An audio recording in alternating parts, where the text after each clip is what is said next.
o qual cego andei e perdido vaguei, longe, longe do meu Salvador.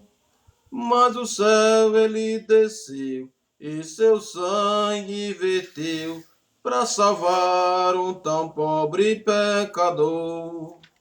Foi na cruz, onde um dia eu vi meu pecado castigado em Jesus. Foi ali pela fé que os olhos abri e agora me alegra em sua luz. Eu via falar dessa graça sem par que do céu trouxe o nosso Jesus. Mas eu surdo me fiz, converter-me não quis,